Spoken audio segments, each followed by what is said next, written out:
ഇറാനെതിരായ വ്യോമാക്രമണം പെട്ടെന്ന് നിർത്തിവെക്കാനുള്ള American president Donald ട്രംപിന്റെ തീരുമാനത്തിൽ ഇസ്രായേൽ പ്രധാനമന്ത്രി ബെഞ്ചമിൻ നെതന്യാഹു കടുത്ത അമ്പരപ്പിലെന്ന് റിപ്പോർട്ട്.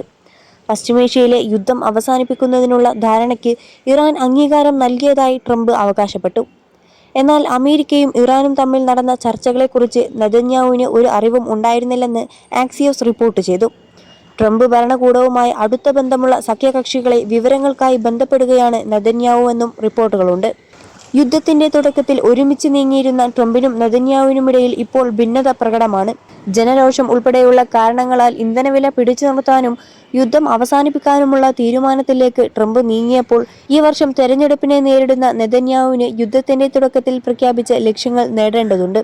ഫെബ്രുവരിയിൽ യുദ്ധമുഖത്തേക്ക് ഒന്നിച്ചിറങ്ങിയ ഇരു രാജ്യങ്ങളുടെയും മുന്നിൽ ഇപ്പോൾ വ്യത്യസ്തമായ ലക്ഷ്യങ്ങളാണുള്ളത്.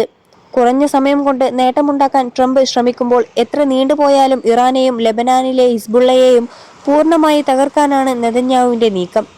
ഇന്നലെ രാത്രി ഇറാനെതിരെ അതിശക്തമായ ആക്രമണം നടത്തുമെന്ന് ആദ്യം പ്രഖ്യാപിച്ച ട്രംപ് പിന്നീട് മലക്കം മറിയുകയായിരുന്നു. ഇറാന്റെ ഉന്നത നേതൃത്വവുമായി നടത്തിയ ചർച്ചകൾ വിജയിക്കുകയും അവർ ധാരണ അംഗീകരിക്കുകയും ചെയ്ത പശ്ചാത്തലത്തിൽ ഇറാന് നേരെ നടത്താനിരുന്ന ആക്രമണങ്ങൾ യുഎസ് പ്രസിഡന്റ് എന്ന നിലയിൽ താൻ റദ്ദാക്കുന്നു എന്നാണ് ട്രംപ് പിന്നീട് പറഞ്ഞത്.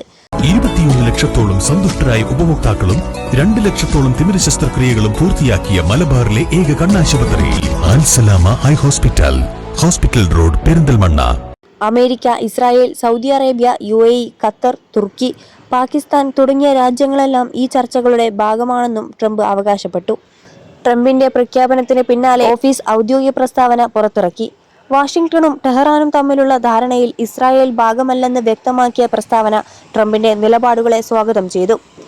ഇറാന്റെ ആണവ സാമഗ്രികൾ നീക്കം ചെയ്യുക, ആണവ അടിസ്ഥാന സൗകര്യങ്ങൾ തകർക്കുക, മിസൈൽ ഉൽപാദനം പരിമിതപ്പെടുത്തുക, ഭീകര സംഘടനകൾക്കുള്ള ഇറാന്റെ പിന്തുണ അവസാനിപ്പിക്കുക എന്നിവ അന്തിമ കരാറിൽ ഉണ്ടാകുമെന്ന ട്രംപിന്റെ ഉറപ്പിനെ നെതന്യാഹു അഭിനന്ദിക്കുന്നുവെന്നും ഓഫീസ് പ്രസ്താവനയിൽ അറിയിച്ചു.